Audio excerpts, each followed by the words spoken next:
आजादी आजादी गुलामी ना आजादी आजादी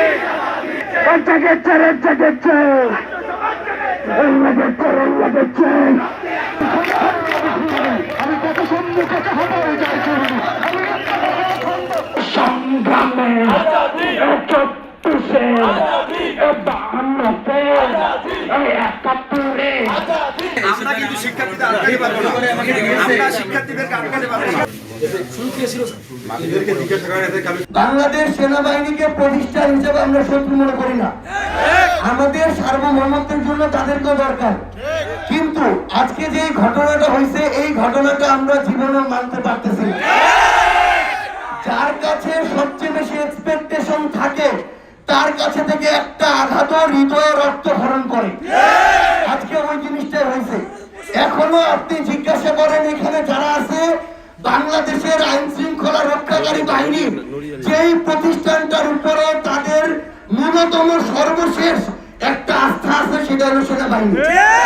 কিন্তু আজকে সেনাবাহিনীর ওই ইউনিফর্ম পরা সদস্যদের দ্বারা তারা আঘাতপ্রাপ্ত হয়েছে, রক্ষাপ্ত হয়েছে।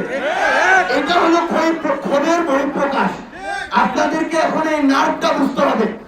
আমার ওইখানে এটা আপনারা বলতেছেন যে এখানে 10 কিলোমিটার 5 কিলোমিটার অনেকে আটকে ছিল, এটা এই জায়গা থেকে তারা অনেক কষ্ট করছে, কিন্তু এটাও বুঝতে হবে এই প্রত্যেকটা মানুষের মনে হাদি সারা জীবন বেঁচে থাকবে মরার আগে পর্যন্ত।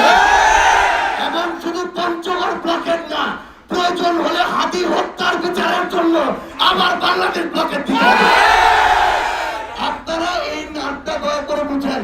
আপনারা যদি বলেন যে আমার কোন সেনাবাহিনীর ভাইয়ের সাথে কেউ এমন কথা বলছে যেটা পছন্দ হয় নাই, মিসকমিউনিকেশন হয়েছে, আমরা মাপ চাই, কিন্তু আপনারা যেটা করছেন আমাদের আবেগের সর্বোচ্চ জায়গায় আপনারা আঘাত করছেন। অন্য কোনো একটা আন্দোলনে আপনারা যদি এইভাবে আঘাত করতেন এই রিঅ্যাকশন দেখতেন না। আজকে এখানে যারা আছে সব মানুষগুলা দলীয় পরিচয়ের মধ্যে সীমাবদ্ধ না। এই মানুষগুলো রাতের বেলা এখানে নেমে আসছে কারণ এই বিষয়টা ওসমান হাদি সম্পর্কিত। এবং আমরা মনে করি একজন ওসমান হাদিকে মেরে যারা মনে করছিল ওসমান হাদিকে শেষ করে দেওয়া সম্ভব, তারা জেনে রাখুন বাংলাদেশের প্রত্যেকটা গ্রামে লক্ষ ওসমান হাদি তৈরি হয়ে গেছে। এখন আপনাদের কাছে আমাদের অনুরোধ একদম স্পষ্ট করে ধরে এই আবেগটা আপনাদের বুঝতে হবে। সেনাবাহিনীর যে ভাই যারা আপনারা এখানে দায়িত্বে ছিলেন, মিসকমিউনিকেশন বলেন আর যাই বলেন, যেটা ঘটনা হয়েছে এটা হওয়া উচিত হয়নি। আপনাদেরকে দেখেন, আমরা একদম স্পষ্ট করে একটা জিনিস বলি, আপনাদেরকে এই কমিটমেন্টটা দিতে হবে এই জায়গায়। আপনারা প্রথমে এটা স্বীকার করে নিতে হবে যেটা করছেন সেটা করা উচিত হয়নি।